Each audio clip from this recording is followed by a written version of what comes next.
Friday, where we recap the top events of the week and talk about everything that is good for Bitcoin. If it's built on Bitcoin, then it's good for Bitcoin. Let's get started.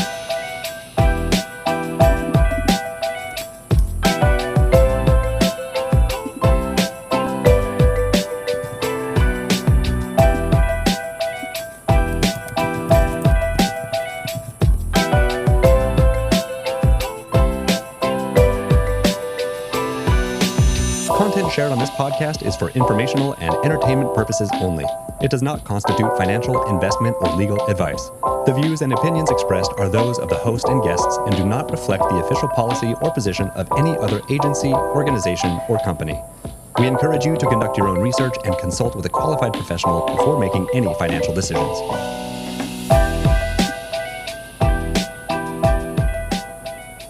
Well, hello, everybody, and welcome to Good for Bitcoin. We are excited to be back. We took last week off. Kate was on a little vacation. As you can see, she is still kind of enjoying that. Looks very nice. Yeah, this is not a fake background.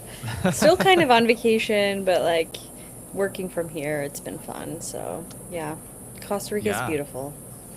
Yeah, I wasn't sure if you wanted to say like where you were, but I won't give the town. Costa Rica is a very big place, so I won't that's true. Reveal my location. But very tropical, yes. Yeah, looks nice. I'm still at home, just holding it down. But man, a lot has happened in the past couple of weeks. We like I said, we didn't do the show last week, so we do have a lot to catch up on. But yeah, I also kind of want to just like the vibe of the show. I think like I'm vibing with like the slowness of like being on vacation, and like we don't need to like rush through things today. Like we can just like chill and just like analyze, all the things. Keep it chill. I like it. Cool. First, we of course have to start with public company news. Strategy did not buy any Bitcoin last week, but they did buy some Bitcoin this week. They bought 535 BTC. They now hold 818,869 Bitcoin. And they have also been talking about the possibility of selling some of that Bitcoin, which has caused a lot of panic over the past couple of weeks. I saw this video where Saylor positioned it as a real estate company, as them being like a real estate company. And he was saying, because their cost basis is so low for some of the Bitcoin that they've originally bought. So he was saying, like, if you bought a piece of property for $10,000 and then it got much more valuable and you sold it for $100,000 and you then used those profits to like buy more property or reinvest it in other means, like to pay down debt or to buy back shares or do other things, most people would consider that pretty rational, but it's just like going against, like, Saylor has tweeted many times in the past, like, never sell your Bitcoin, and now he's like tweeting something else, like maybe sell your Bitcoin. I don't know. So yeah, people are a little bit mad, I think, that they're maybe changing their strategy a little bit there, but I don't know. The market hasn't seemed to react to it too much. Like Bitcoin seems to be like up a little bit, or at least just continuing to be like flat. And they bought more this week, so they haven't sold yet. I don't think you can say that like Saylor and Strategy is not bullish on Bitcoin by like floating this idea. And it does seem like they're doing this to pay out dividends for STRC. I think that was maybe the rationale behind it. But I mean, not gonna lie, when I first started buying Bitcoin, like that was my strategy. I was like, well, when it goes up, I'll sell a little bit, reinvest it. And I don't think I've actually done that, but like that was my initial thought process. And I will say, I have been on Reddit many times asking, is it bad if I sell my Bitcoin for X reason, for this reason? And everyone in the comments is always like, you gotta live your life. This is what Bitcoin is for. Like, I don't know. I don't think it makes you weak hands by selling it if you need it. I think that's very valid. I've seen a lot of folks also. I'll give a shout out to Brett or Eli Herf, our friend that was at Gamma. And he is always, anytime people are saying like never sell your Bitcoin, I always feel like he's in there saying like that's a very privileged position to have Yeah. actually. Yeah. Because yeah, in some cases you might need to sell your Bitcoin, especially if you are a long time holder. And you know, of course, there's like ways that you can take out loans and stuff if you like Yeah. don't want to sell your Bitcoin. Like there are some alternatives, but yeah, live your life. Go to Costa Rica, you know, sell some Bitcoin, do it. I'm never coming back.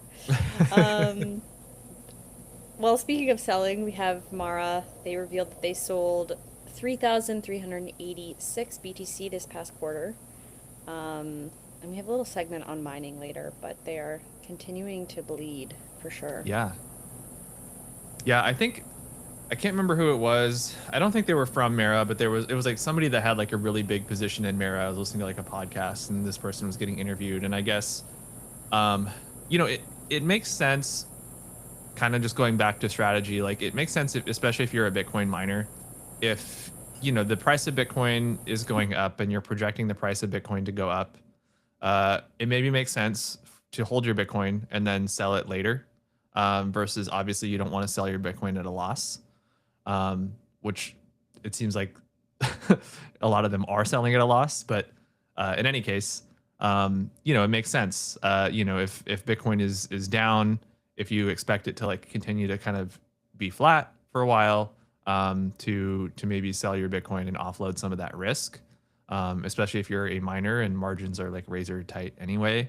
Um, but yeah, Bitcoin miners are just not having a great time in the market right now. But yeah, we're going to talk a little bit more about that later.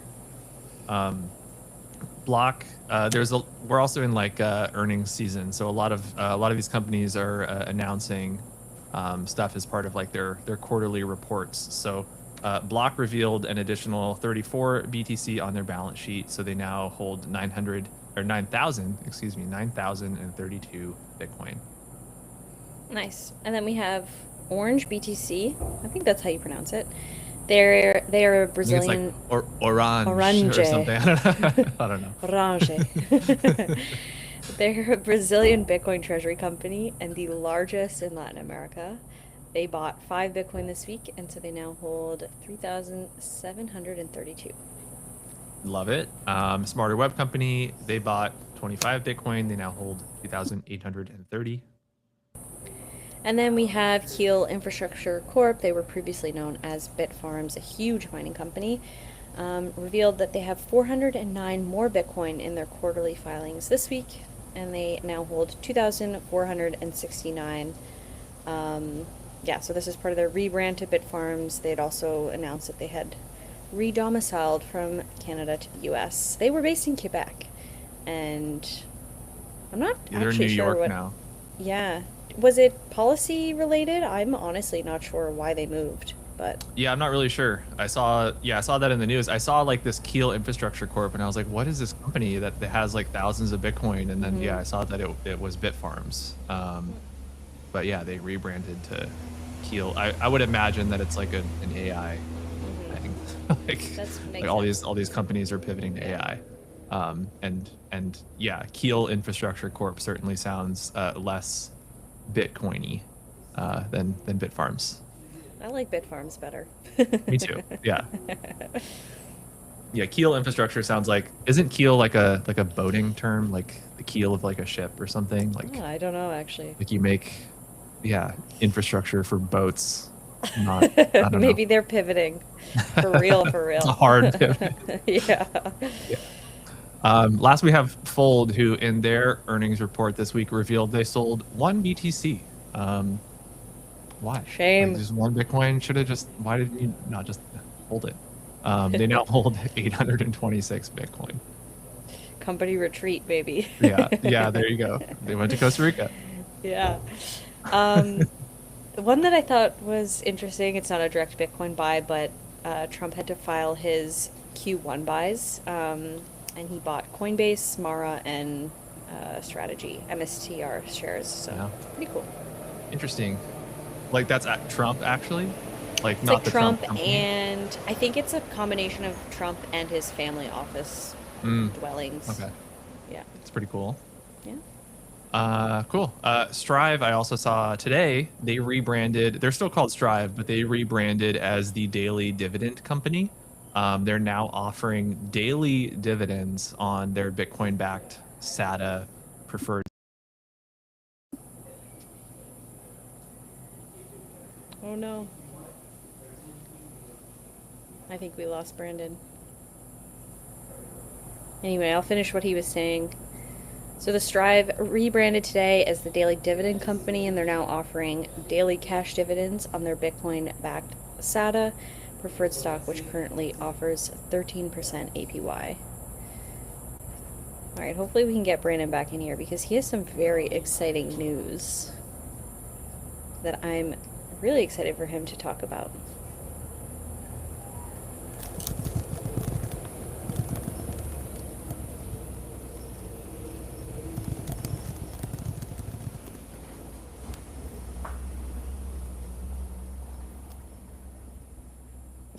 Okay, he just told me his internet went out, but he's going to be back online in 1 second.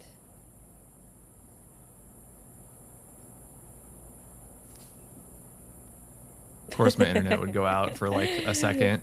So funny. Well, I It's been finished what you crazy. were We have, saying. uh, thank you. Thank you for You're picking up the welcome. slack. We have, I feel like I've mentioned this on the show before, but we have, uh, the same neighbor trimming trees again. Um, so they're making a lot of noise, and I don't know if they're like kicking the power lines or something and Ah, causing issues maybe. that's so funny. Um, yeah. So that's with Strive, I guess. So Yeah. yeah, let's get into the news. I feel like the theme of this week is uh, a lot of things launched this week that have been in the works for a really long time. So like today was like launch week for everybody, which is cool. So I guess we'll start with the first thing, which is Most exciting. I launched a company, a product, a new thing um, Yeah, called Vibe Watch, and I guess I'm gonna share my screen and I can give like a quick overview. please.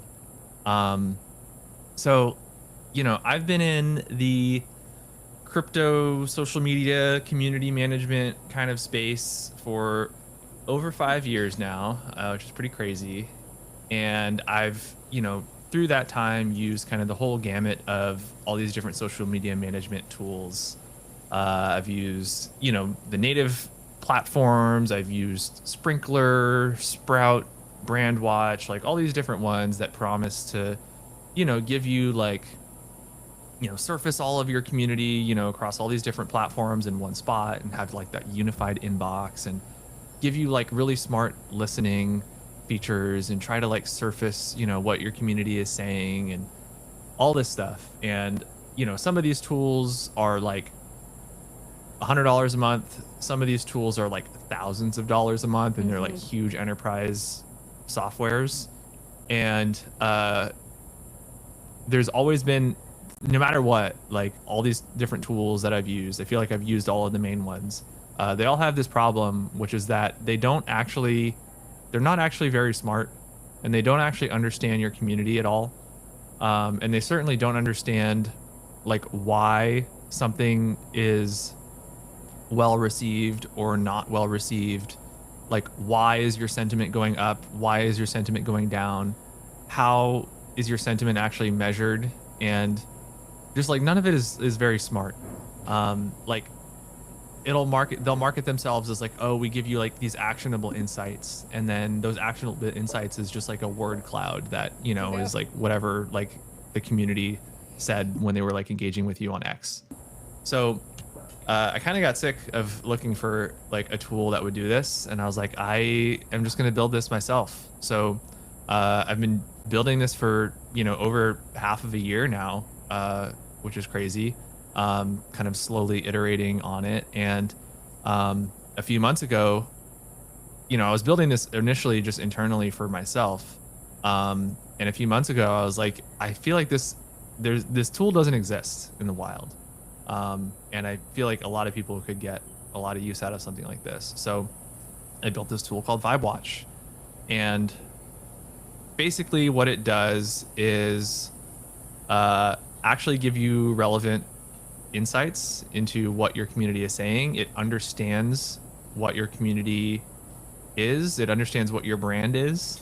For me, I know that I've talked to you a lot about this. Like, context is everything in marketing, Yeah. and it's also everything in these types of tools. Like, not having context for what your community is. We can take, Stacks as an example, right?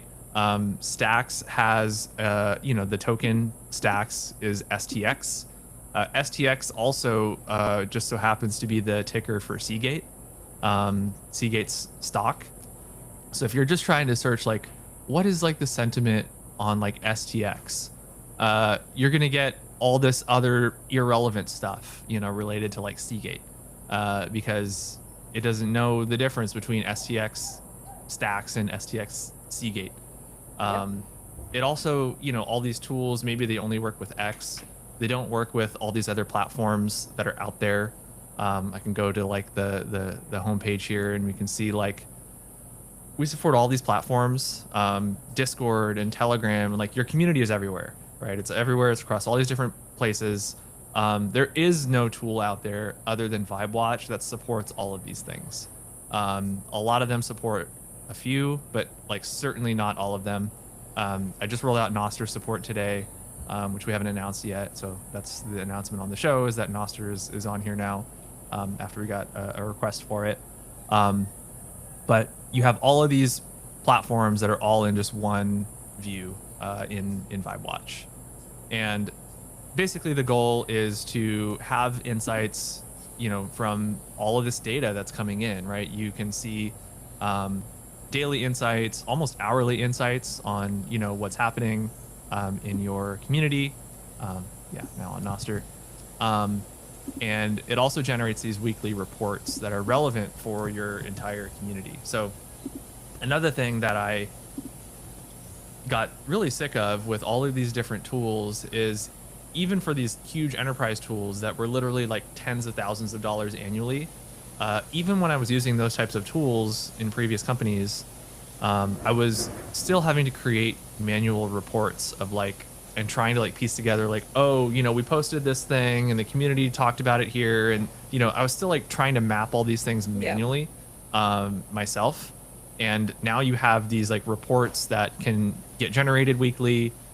It drops into either your email or Notion or Slack, and it's all automated. And the goal is that these reports are like actually useful. It gives you like a TLDR on what's going on in your community.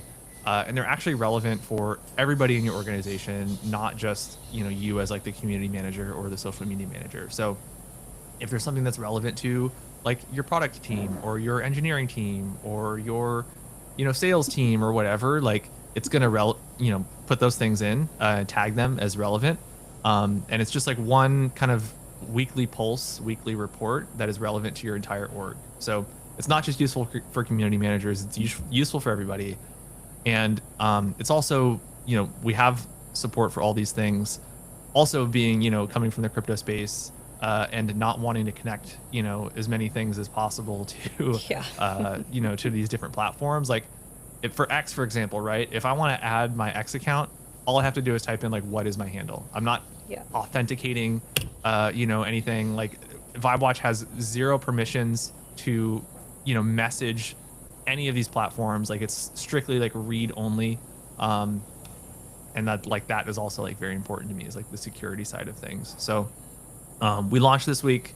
I'm super excited about it. For anybody that wants to join, I think you can use the code Vibes and get 50% off your first month. But your first Nice. week is free.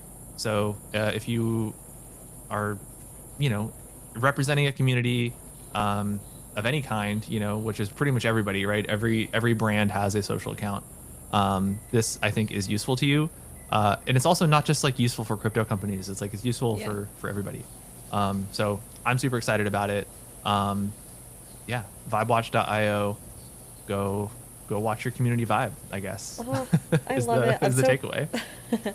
I'm so proud of you for launching this, like, and seeing your V1 to what this is now is Oh my insane. gosh. Yeah, Like, right. this This is like a legit tool, and Hmm. I'm definitely gonna use it. I was just obviously on vacation and I came back to like a million things, but I'm pumped about this. And like honestly, when we launched, like one thing that we'll get into now is the white paper after this, but Hmm. immediately people are like, what's the sentiment? Like, what are people saying? And I'm like combing through the comments to be like, well, I see like 10 good comments and I see like one question. Like it's so manual and it's so frustrating. And even when we were at leather, we had this problem trying to like separate Yes. leather wallet from like Yeah, right. the Leather's leather another festival amazing in example. Yes. and one, I think it was in your, I don't know if it's a blog post or like your intro post, but it was so important is when you basically say like other tools they pick up on like, I think the example is you say like, yes, I couldn't agree more. And it's like that most tools pick that Yes. up as positive, but your tool can like decipher, well, like, no, he's agreeing with like a negative comment or like criticism or feedback. And like that is just, it's really cool. So Yeah. you can Yeah. tell that, like, yeah, sorry, go ahead. I was just gonna say demo.vibewatch.io if you want to check out what the interface looks like for yourself. But yeah, actually, I'm working on a expanded blog post that expands on that exact thing about like Yeah. context. And yeah, there's like five different things that like VibeWatch puts into context when it's Mm-hmm. like scoring every single message that's coming in.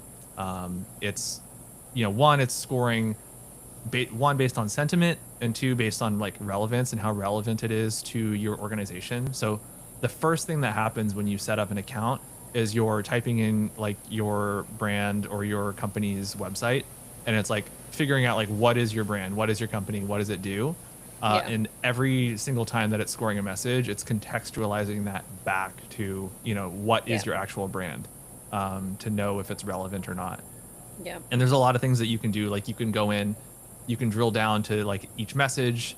If you need to like correct something as on topic or off topic, you can do that.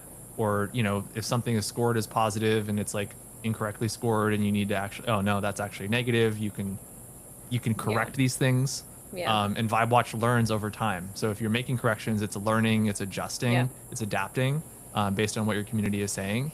And yeah, if there's a message that says like, yes, I couldn't agree more, VibeWatch is looking at whatever is being replied to, right? And Yeah, the it's context. Yeah. so if yeah, if the parent message is negative, then yeah, the yes, I couldn't agree more is a negative comment, even though, a traditional Yeah. tool would maybe, yeah, say that it was Yeah. positive. So there's all these different things that are making it very, very accurate to you, like specifically to you and your organization. Yeah. So yeah, none of these other tools are doing this. I'm super pumped about it. And yeah, we've already had a lot of trials this week, which I'm super excited about. And Yes. yeah, go check it That's out, awesome. everybody. Thank you. I love, love, love that you don't have to like authenticate and give permissions. That's like so important. And Hmm. I just like it, you can tell that this was built by someone who has felt every pain point of being in this position. So I'm Yes. hyped about this. I think this is so Yeah. cool. Yeah. Yay. All Yeah. right. Well, Well, a lot of it's news on your end too. A lot of yeah, things that the Stacks ecosystem has been cooking. A lot of things that I've for been aware of sure. for a long time. These things Yeah. have been going on for maybe like 5 months now. Yeah. This kind Yeah, of idea, because it's a big idea, right? Like it takes a lot of time to build together. So, yeah, um, yeah, obviously, like we were still working together when a lot of this was happening. But this yeah. week we launched the Bitcoin staking white paper. So this is really just like a proposal to Stacks' consensus mechanism. Right now, you can lock your stacks and earn Bitcoin. You can dual stack and earn Bitcoin, but this is like the Omega. It's like you lock your Bitcoin on Bitcoin L1, you keep your keys, you keep your custody, and you're able to earn Bitcoin yield. So there, if you okay, so right now you're showing the Bitcoin Staking Resources Hub. This is something that I've been working on. You've have probably helped me with this, honestly, Yeah. and it's just like a lot of information and context as to like what we're trying to build and what we want Hmm. Stack's vision future to be. So this is like a great resource to learn about the white paper and what Bitcoin staking is actually proposing, what we're trying to do, just get more information. So there's a lot of great content and just information if you want to like learn more about this. Yeah. But maybe let's pull up the white paper post because there's a really good Okay. graphic in there that I think really helps people understand like what Bitcoin staking looks like. If you scroll Hmm. down to how it works, I think this is a great visual to really understand. So basically, there's kind of like a couple components to this. You need both BTC and STX to really like take the most advantage of Bitcoin staking. So you have to think of STX as like your capacity asset. So when I've heard other people describe this, like you have to buy Bitcoin mining equipment in order to mine Bitcoin, well, you have to hold STX in order to earn yield on your Bitcoin. That's sort of like a really good analogy that helps understand. So you lock them together. It's a 6 month bonding period um, where yeah, they're both locked, and at that point like you're earning yield on whatever amount of Bitcoin you have staked. But again, you lock it on Bitcoin L1, you hold the keys, you're not bridging it, you're not wrapping it, you're not transferring custody to anybody.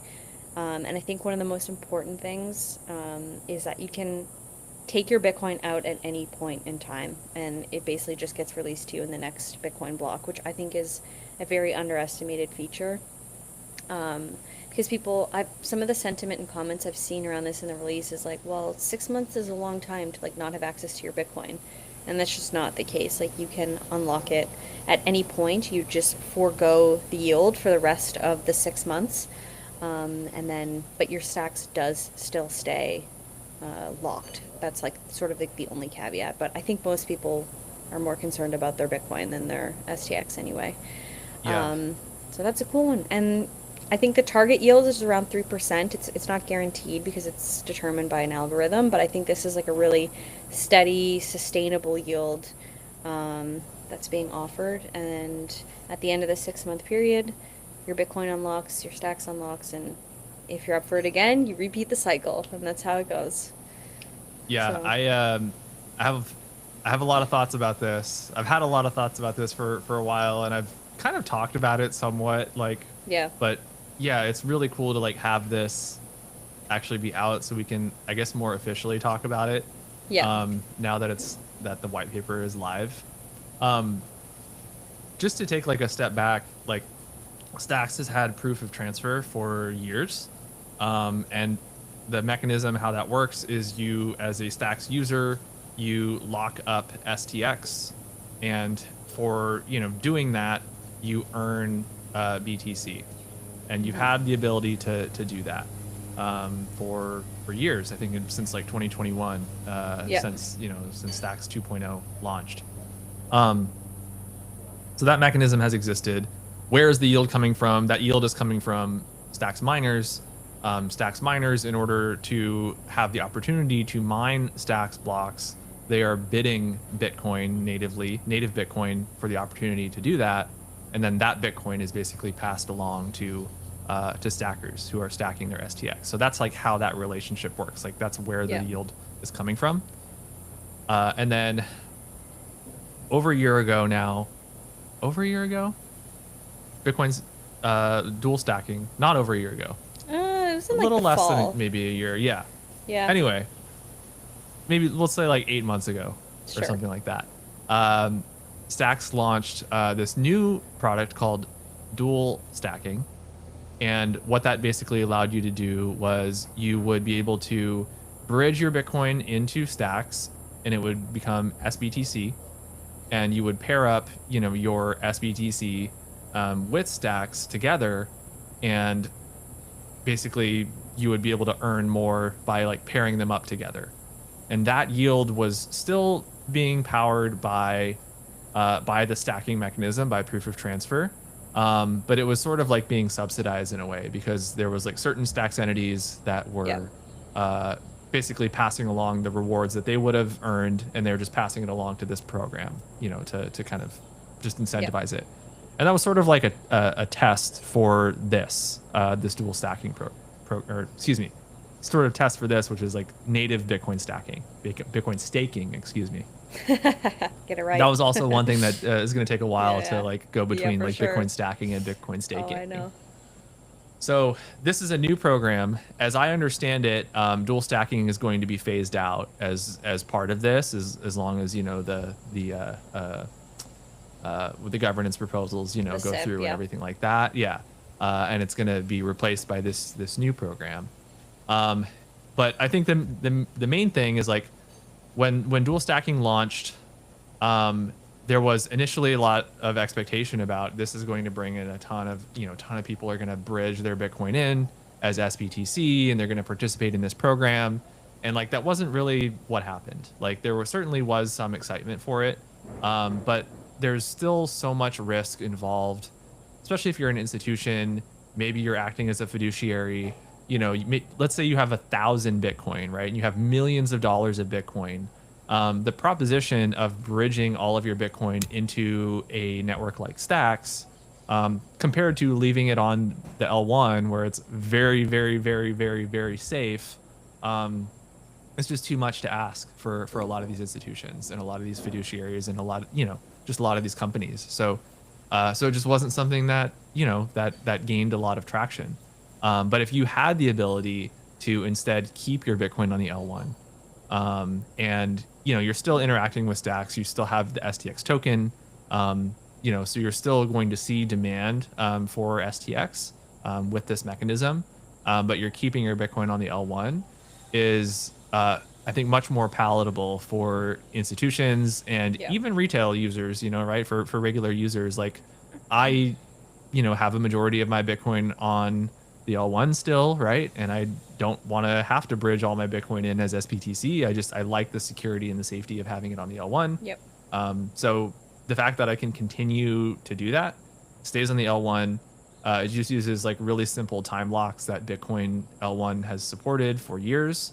Yep. Um, it's just so much safer, right? That it's basically turning it from you have to worry about like bridge risk plus STX price volatility risk, to just STX price volatility risk, which is Yeah. just like much easier for institutions to to predict and to have risk profiles for, versus like losing it all in some Yeah. like crazy bridge hack. So I agree. I think it's very exciting. I think that it is going to create a ton of demand. I'm gonna put a bunch in once it's available. Excuse me. Whale alert. Um, so yeah, maybe not quite, but yeah, I'm super excited for it. Very excited that it's finally live, or not Yeah. live, but announced, and Announced, will yeah. be going live soon. Yep. And I think all that's left is I think Stacks was like looking for like a big partner to launch it with. We saw a post from Manib, I think a couple weeks ago. He was like soliciting some big names to come in and try it out. Yeah. So that's kind of one of the final steps is to get a big name that's willing to willing to do it. But yeah, you can see this chart here. Um, and there's some other chains that have tried to do this, Mm-hmm. but they haven't done it as comprehensively, I think, as No. Stacks is wanting to do it. I think Yeah. Babylon would be like the main example that a lot of people would point to. But for Babylon, the rewards that you were receiving were not in native Bitcoin; they were in like the baby token. So there was no incentive to hold the baby token. You were just like immediately gonna earn it and Dump it. then dump it, Yep. right? And the baby token has just like gone to zero or like close to Yep. zero, like when Pretty you look at the much. charts. So yeah, like you said, right, a 6 month holding period for STX, for this is very different, Yeah. compared to like an immediate sort of dump as soon as you I get the agree. rewards. So Yeah. and no slashing is another really, really huge one. Like your Bitcoin truly is remaining your Bitcoin. If you're putting one Bitcoin in, you are getting one Bitcoin out. It's not getting slashed or like converted in some weird way. Like it's staying Bitcoin. Yep. Um, and that's huge. So, Huge. and also no Okay. like tax, like weird tax things too. Like some people think bridging is like a taxable event. Some people Yep. don't. There's not like a very strict like clarity on it. Yep. So also not having to worry about that, like your Bitcoin staying on the L1, super powerful. So Yeah. very exciting. Pretty awesome. Yeah. I feel like the biggest one. I mean, it's not the biggest criticism, but one of the things that I've heard is, the APY is averaging around 3%. But again, like it's built in such a way that like all of the trade-offs that you would have as a Bitcoiner, like they're accounted for, right? Like It it is fully self-custodial. It is like you can exit at any time. The yield is in Bitcoin. There's no slashing. Like all of these things, it's like it I mean, at the end of the day, I'm not going to go somewhere where I have to transfer custody to earn 10%. So I'm earning 0%. I mean, 3% is better than 0, right? So that's like the that's yeah, kind of, exactly. yeah. That's the alternative is 0%, Yeah. which is fine, right? If you want to, I Yeah. mean, I will certainly be participating in this. I'm probably not going to do 100% of my Bitcoin, Yeah, just because that's fair. us Bitcoiners, are very risk averse with anything. Very, yeah, But certainly a percentage will be going in there, for sure. for sure. All right. What else do we got? This one's crazy. Yeah, wow. You gotta go on to this one. Yeah, this one got pretty blown up. Yeah, gosh, I'm looking at over 16.6 million views on this post. Basically, this guy, I don't know his actual name, but his X handle is CPRKRN. He posted this thing on the other day about, oh my God, Claude just cracked my Bitcoin password. And he was saying that he was going to name his kid after Dario, who's the Anthropic CEO. But let's kind of explain what happened here, because there was a lot of people that were saying like, "Oh, did Claude, crack a Bitcoin wallet? Are we? Is it so over? Right? Is Claude gonna Yeah. like hack into Bitcoin?" So it's not exactly what happened, but let's kind of set the stage. So this guy, CPR KRN, he got locked out of his blockchain.com wallet over 11 years ago. For those that don't know, blockchain.com, they're a self-custodial wallet. They use a private key plus a password to secure your seed phrase. So you need both in order to unlock your wallet and move funds around. So at its height back in the day, that address contained over 10 BTC, but it had about 5 BTC sitting dormant since 2015, when he got locked out. And he basically I think he he said in one of his posts that he got high and changed his password, and then he like forgot what he had changed it to. So he didn't. Yeah, he forgot, like basically your private key is like decrypted from this password. So it's like you have the private key, but the private key is encrypted and it needs to be decrypted with this password. And that's like how you would, unlock it. So he used Claude code and he fed it a bunch of clues, and then Claude figured out how to decrypt it from all these like clues that he fed it. He first tried to brute force it. He tested about 3.4 trillion passwords. I guess he rented some crazy like GPU network cloud thing to try to like crack it, and that didn't work. But then he ended up finding these two legacy mnemonics in an old college notebook, and he took that. He also gave Claude a dump like of his old computer, so it had like all of his files from his computer.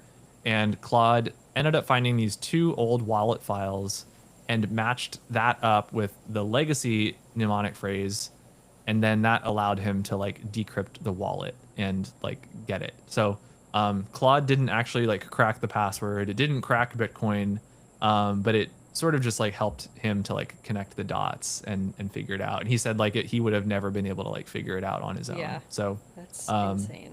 so yeah, so he was able to get access to it, and yeah, he moved it, and yeah, pretty cool stuff. Wow. I couldn't imagine, yeah, like being locked out of your Bitcoin for 11 years. That feeling would be insane. Forced diamond hands. It just goes to show you, don't throw out your old notebooks. That's crazy. Because I don't think It's that a good would, one. like, you wouldn't have connected it if you didn't keep the notebook. Crazy. Yeah, I think you're right. Yeah, that was really crucial because he Yeah. needed both of those things. Claude W. Yeah, Okay, well, yeah, I mentioned that we would talk a little bit about Bitcoin mining, just because I've let's do seen it. some headlines suggesting that Bitcoin mining is pretty brutal right now. That a lot of miners are bleeding. So, I think I read somewhere in CoinShares it said up to 20% of miners are running unprofitable. I would imagine maybe even higher than that, but the hash price is around $38 per petahash per second per day, which is basically break even for mid-gen rigs. Yeah, we talked about Mara's losing over $1 billion in Q1. Keel had $145 million loss. Some pretty big numbers, and those are like the big pools. Um, and the reason a lot of this is happening seems to just be, firstly, block rewards got cut in half last year.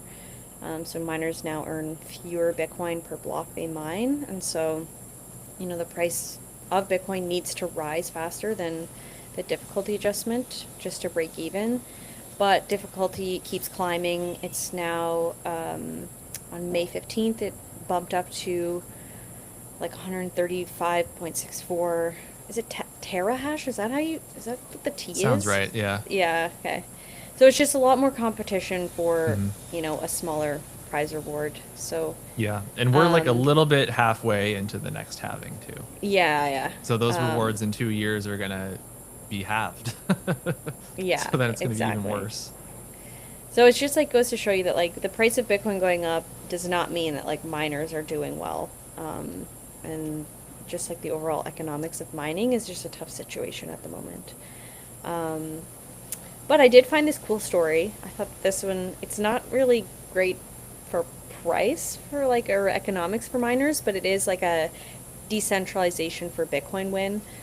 So basically, um, seven of the biggest mining pools agreed to come together under this working group called Stratum V2 and basically give up a power that allows them to decide which transactions get included in the block and instead remove that power from the pools and give it to the miners themselves. So Stratum V2 is a working group. I think there's seven pools that account for 75% of the global hash rate. So there's some big ones in there: Foundry, Antpool, Mara, Block. Um, and they haven't actually moved over yet, but they're just like committing to like joining this group. And Stratum V2 is this new protocol. Well, actually, it's been around since 2022, but it's this protocol that, yeah, again, hands the block building power back to individual miners instead of pools. So I thought maybe I'd give you like a little quick primer on how mining works today. Right now, miners around the world, they plug their hardware into pools, and so it's just much easier for payouts when they join a pool instead of doing it on their own, and they just have more power when they join, or not more power, but more chances to earn. It's like a more steady stream of income when they're in a pool. Yeah, Um, it's sort of like instead of getting like maybe a a block every 2 years or something, yes. like you're getting it every maybe week, Yeah, but you know that you're getting like a percentage of that block. But it's like exactly. more consistent, smaller chunks over time. Yeah. So what this means though is that like pools really like build the blocks themselves and miners are just like, you know, running the math, doing what we call the really hard solving the really hard math. um, but what this means is like there's like five or six companies that are deciding like which transactions actually make it into Bitcoin and which ones don't. And that sounds a lot like centralization and like a very big point of pressure that um, I don't necessarily think it's been a problem, but like technically, if like a government wanted to really lean into one of these pools or maybe like covert it somehow, miners would have no idea that like pools were excluding transactions. So yeah, V2, Stratum V2, it basically just gives individual miners the power to like build their own blocks, power to like pick transactions, which gets included. And pools would still exist, but they would just handle the payouts. And so they would stop being the gatekeepers of like deciding which transactions get included or not. And so, yeah, I don't know. It's obviously hasn't happened yet. No one's officially signed on, but they're just committing to like exploring this and like kind of giving up this power and just moving more towards decentralization, which I think is pretty cool. That is pretty cool. Yeah, Cool. I learned something. there you go. Um, this is a long show. We got a lot more to I talk know. about still.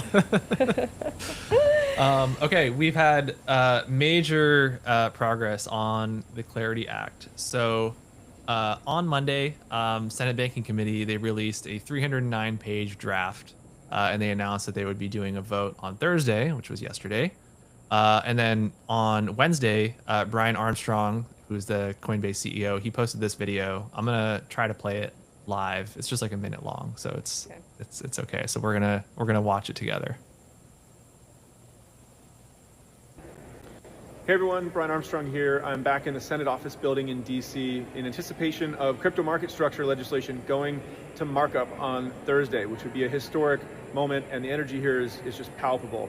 So first off, just want to say a big thank you to the Senate and of course their staff who have been putting in countless hours to get this bill to a good place. I don't think it's ever been in a more strong position and more bipartisan position. And I also want to thank the 3.7 million Stand With Crypto advocates who have made their voices heard to get this legislation to where it is today. Now, there were a number of open issues that have now made incredible progress. Stablecoin rewards was a big one. I think there was a healthy compromise there, brokered by Senators Tillis and also Brooks. And it was a good compromise because both sides left a little bit unhappy, but at least we got to a place that we can all live with. And then, of course, the other issues, which I mentioned in my X post back in January that were problematic in the prior draft, things like DeFi and tokenized equities and CFTC authority, these have all been improved and fixed from our point of view. And so the bill is stronger than ever. It's bipartisan. It's ready to go to markup. And I'm incredibly bullish on what this could mean for American innovation and ordinary Americans benefiting from this technology. So we'll keep you updated and keep fighting the good fight. Thanks. Good stuff. So so that was an update from Brian, and that was on Wednesday. And then on Thursday, which was yesterday, the Senate Banking Committee approved the Clarity Act. So it is now advanced out of committee with a bipartisan vote, and it is now going to go to the Senate for a vote. So it doesn't mean that it's like passed fully, but Yeah. it's pretty close. And a lot of major companies have come out in support of the bill already. Coinbase, obviously, Circle, Fidelity, Ripple, Kraken, A16Z, Galaxy Digital, Paxos, Consensus, over 100 different groups. So it does seem, though, like the banks largely won on kind of the main, source of contention, which was like Yeah. stablecoin yield. The language basically bars crypto firms from issuing rewards for stablecoin balances that are, the quote is, economically or functionally equivalent to interest-bearing bank deposits. So you can't just earn interest, I guess, by like holding on these platforms. We'll see if there's some workarounds for that, but that sounds like a bit of a loss there. But in turn, we get a lot more clarity on everything else. So Yeah. it's still kind of a win. Yeah. We had number one op, Elizabeth Warren. I think she filed over Ugh. 40 amendments just on her own. But anyway, good to see it pass. Good to see bipartisan support on it. And I'm sure it will get signed. Again, I keep getting not rage baited, clickbaited on X, being like, Clarity Act signed, and it's not. Yeah. What's But the poly market yeah. on it? I wonder. It must have gone up by now. A 68% chance right now Okay, on poly pretty market. good. Pretty good. The other day, let's see. Yeah, it used to be at like below 50. Now it's above 50. So Nice. that's good. Yeah, so we're getting closer. That's pretty big news with it getting Yeah. through the banking committee. Yeah. So For sure. good news there. I saw this news also. I think this was maybe last week, but Trading firm Jane Street, they revealed selling 78% of their MSTR and BTC holdings since April. Looks to be over $1 billion of sell pressure for these ETFs since March 31st. They reduced their MSTR holdings by $119 million, along with over $1 billion of sell pressure from IBIT and FBTC, which is Fidelity's Bitcoin ETF. So yeah, trading firm Jane Street is selling, and I don't know. Despite this, like I feel like since March, like since the beginning of April, Bitcoin just seems like still pretty flat to me, or maybe even like a little bit up. So it doesn't seem like it's impacted the price too much, but that's a pretty big chunk, almost 80% of their holdings. Huge. So, yeah. All right, let's get back to the Stacks ecosystem. We have some quick headlines to close us out. But yeah, Zest is announcing their TGE. Pretty exciting stuff. Huge news. Yeah. Yeah, they posted a checker this morning to connect your wallet and see your potential allocation. Make sure that you're using official sources for this. Don't go connecting your wallet to random things. But yeah, you can just go there and it'll tell you like what your potential allocation would be. Just go check their website for more info. But yeah, congrats to the Zest team on TGE. Yeah, Zest tokens coming soon. Very cool. Pretty cool. Very cool. Charles Schwab, we talked about this, I think, a few weeks ago. Their Schwab crypto accounts have begun rolling out for their retail users. So they're not available to everybody yet, but they've started rolling out. So if you are a Schwab client, you can now trade Bitcoin and Ethereum alongside stocks on their platform. Looks like they're doing this in partnership with Paxos. The main thing, though, is that they do not allow external crypto transfers. So if you buy it on their platform, it is stuck on there. But they do say that they're working on it. Wouldn't hold your breath. Who knows how long that'll take. So buyer beware, I guess. But you can at least get native crypto exposure in your Schwab account, which is still pretty cool. Sweet. This one I thought was funny. Too good not to include.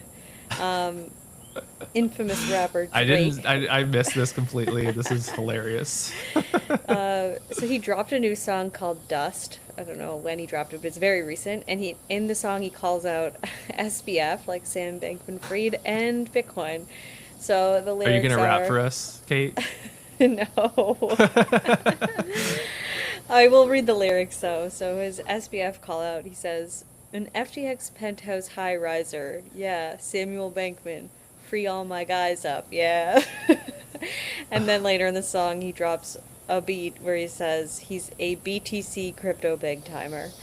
Wow. But yeah, we should have played the song. I'm certainly not gonna rap it, but I thought it was just funny. Yeah. So Drake wants SBF to be freed. Free up all my guys. Free all my guys up. Pardon SBF. Pardon SBF. I'm not signing that. No. He can stay in prison. That's fine. Pretty funny. He set back our industry like 4 years at least. Yeah, like actually crazy. Yeah. Okay. Well, that's my homework, is I got to go listen to that song over the weekend. Please do. And give my thoughts. But yeah. Yeah, big week. Lots to talk about next week too. We're actually going to be sitting down with Jacob from Hermetica next week to talk about their integration of STRC into their HBTC and USDH products. So subscribe to the show so you don't miss that one. I think we'll be doing like a special bonus episode on top of our regular Friday recaps that we do. So thank you everybody for tuning in. Long show today. I know. Lots of good stuff. Check out all of our previous episodes at goodforbitcoin.com, where we stream live every Friday at 2 p.m. Eastern. Have a good weekend. Kate, have a good weekend. Enjoy the rest of your time down there. And thank you. We will see you all next week. Awesome. See you guys. Bye, y'all. Bye.